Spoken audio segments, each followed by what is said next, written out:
Finally हम पहुंच चुके हैं हिडिंबा टेम्पल की ओर। फ़िलहाल मैं हिडिंबा टेम्पल के परिसर में हूँ। यहाँ पर वीडियोग्राफी मंदिर के भीतर अलाउड नहीं है, तो मैं आपको बाहर की ब्यूटी है वो मैं आपको दिखा दूँगी। ठीक है, मंदिर के अंदर वाला व्यू मैं नहीं दिखा पाऊँगी, तो आप बाहर की ब्यूटी में ही खो जाना।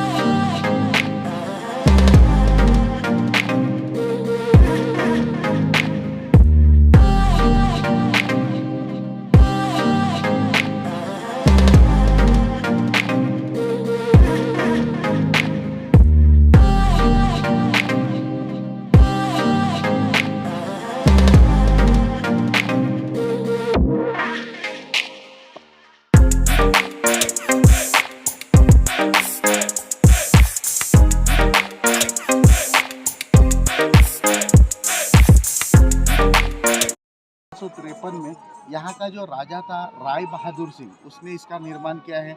और ये जब मंदिर बनाया तो राजा ये मंदिर बनाने वाले को देख के उसने जिसने मंदिर बनाया उसे बहुत सारा धना दौलत दिया। सर ये ग्रुप के लिए चल रहा है प्लीज़। उसे बहुत सारा धना दौलत दिया, बहुत सारा पैसा दिया।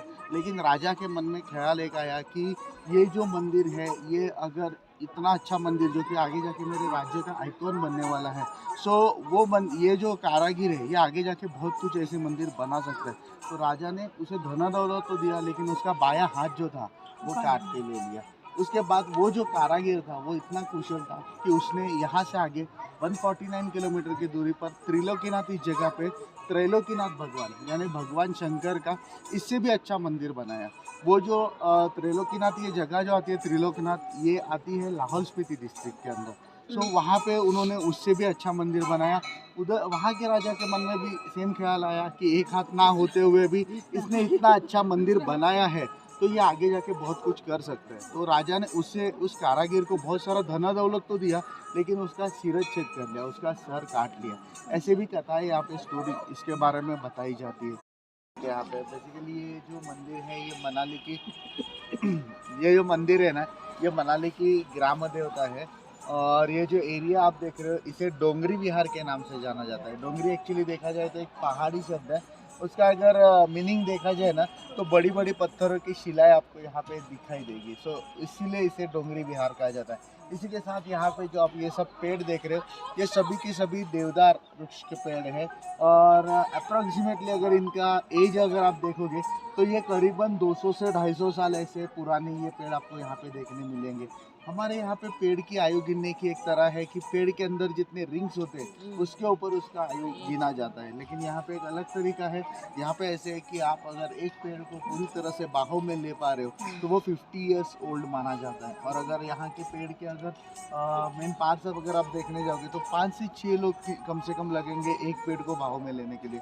उस हिसाब से देखा जाए तो 200, 250, 300 साल पुराने ये सब पेड़ है। यहाँ पे देवदार पेड़ को काटना क्राइम माना जाता है, ये नॉन अवेलेबल वारंट में आ जाता है। ठीक है, उसी के साथ जो मंदिर आप हिडिंबा माता का देख रहे हो पैगोडा शैली में बनाया हुआ ये मंदिर है। ये शैली पैगोडा इसीलिए बनाई हुई है कि यहाँ पे नवंबर, दिसंबर, जनवरी के सीज़न में हेवी स्नोफॉल होता है। और जब स्नो यहाँ पे गिर जाता है तो वो अगर मंदिर के ऊपर जमा रहेगा तो वो मंदिर को ज़्यादा नुकसान पहुँचा सकता है। इसीलिए इस पर्पज़ के लिए इस शैली बनाई गई है कि अपने आप वो स्नो गिरने के बाद स्लिप होके नीचे की तरफ आ जाए।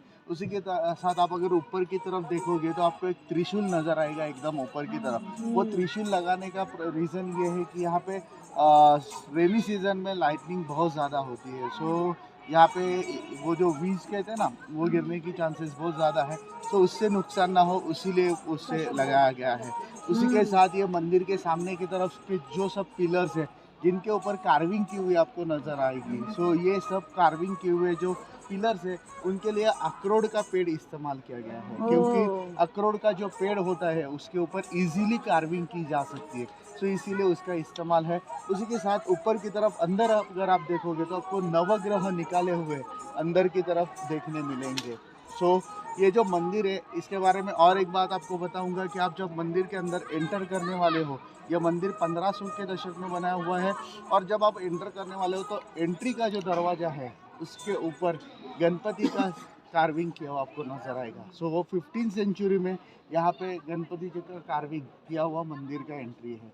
और ये मंदिर के बारे में दो कथाएं कही जाती है, एक ऐतिहासिक है, एक पौराणिक है। पौराणिक कथा इस तरह से है कि पहले के ज़माने में इस जगह पे इसे मनुआलय के नाम से जाना जाता था। बाद में ये मनुआलय का मनाली बन गया है। मनु ऋषि का आश्रम हुआ करता था, सो इसीलिए इसे मनुआलय कहा जाता था। सो यहाँ पे राक्षसीन भाई बहन रहते थे, हडिम्ब और हिडिम्ब। हडिम्ब जो थी वो प्रेमल थी, मेरे जैसी। हिडिम्ब जो था वो एकदम श्रेयस जैसी। सो इसमें ऐसे था कि हडिम्बा जो राक्षसीन थी उनको उनके भाई के ऊपर गर्व था, और वो ऐसे मानती थी कि मेरे भाई को कोई पराभूत नहीं कर सकता। लेकिन उसने ऐसे प्रण किया था कि जो कोई मेरे भाई को युद्ध में पराभूत करेगा मैं उसी से शादी करूँगी। आगे जाके पांडव जब यहाँ जा रहे थे अज्ञातवास के लिए, सो तभी भीम और हडिम्ब इनमें लड़ाई हुई, वॉर हुआ, जिसमें भीम जो था वो जीत गया। उसके बाद हिडिम्बा राक्षसी और भीम इन दोनों का शादी हुआ। आगे जाके उन्हें घटोत्कच नाम का लड़का हुआ, जिसने महाभारत में बहुत अहम भूमिका निभाई है। सो जब पांडव यहाँ से आगे की तरफ प्रोसीड कर रहे थे, तब हिडिम्बा जो राक्षसीन थी उनको उनके साथ जाने के लिए परमिशन नहीं थी, क्योंकि वो राक्षस कुल से आती थी और पांडव जो आते थे वो देवकुल से आते थे।